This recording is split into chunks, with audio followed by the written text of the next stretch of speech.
আজকে 2026-27 যে বাজেটটা পেশ করা হয়েছে, নিয়ম মাফিকই পেশ করা হয়েছে, কোনো অসুবিধা নেই। তবে বাজেট হলো একটা দেশের এক বছরের আয় এবং ব্যয়ের একটা বিবরণ। তো এটাই যথেষ্ট নয়। একটা দেশের মানুষ তাদের আশা আকাঙ্ক্ষা যাতে প্রতিফলিত হয় সেটাকেই বাজেট বলে। যদি জনগণের আশা আকাঙ্ক্ষা প্রতিফলিত না হয় তাহলে সেটাকে ভালো বাজেট বলা যায়। তো আমাদের দলীয় প্রতিক্রিয়া আগামীকালকে দেওয়া হবে, এই জন্য আমি কিছু বলতে চাচ্ছি না।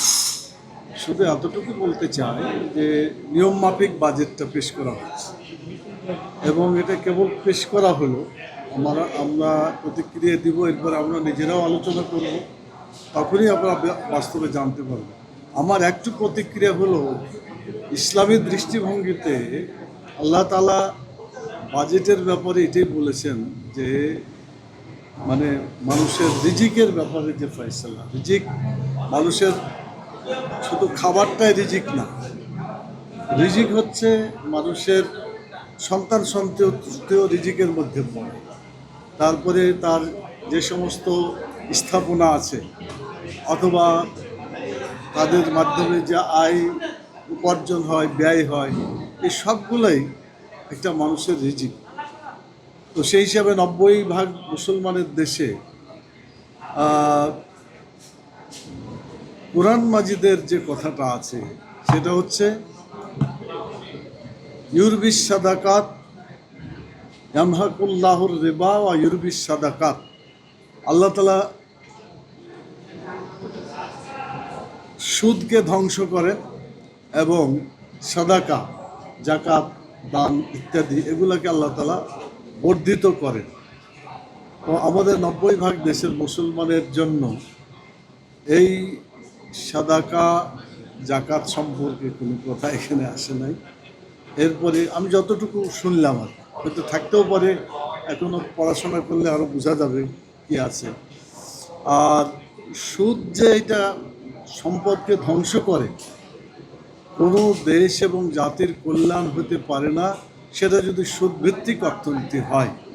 সে দৃষ্টিকোণ থেকে এটাকে নিরুৎসাহিত করা দরকার ছিল, কিন্তু সেটার ব্যাপারেও কথা হয় না। বরং অনেক জায়গায় সুদের হার, যেমন ব্যাংক, আমাদের বাংলাদেশ ব্যাংক 9% সুদে মানে তারা ঋণ দেওয়ার ব্যাপারে ঘোষণা করেছে ইতিমধ্যে।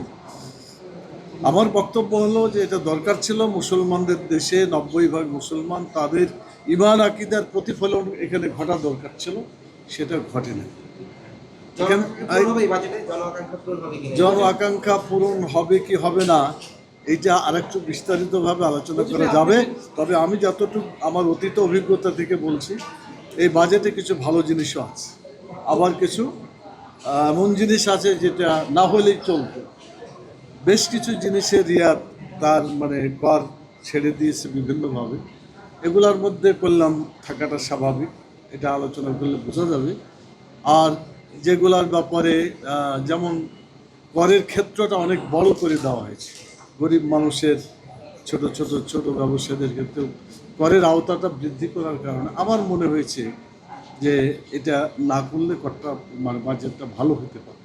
তো ধন্যবাদ। যেহেতু আমিরে জামাত আসল কথা বলবেন এবং কালকে সকালে আছে, আপনারা একটু অপেক্ষা করেন। একটু ছোট্ট একটা প্রশ্ন, যে নাহিদ ইসলাম বারবার বলছিলেন অর্থনৈতিক সুশাসনের যে চ্যালেঞ্জের কথা বলা হচ্ছে, এই বাজেটে অর্থনৈতিক সুশাসনের সেই চ্যালেঞ্জটি তারা প্রতিফলন করতে পারেনি, কারণ বিশাল বাড়তি কাজে একই সাথে এই যে বাজেট, এই বাজেটে তারা ব্যাংকিং খাতে সুশাসন আনতে পারবে না।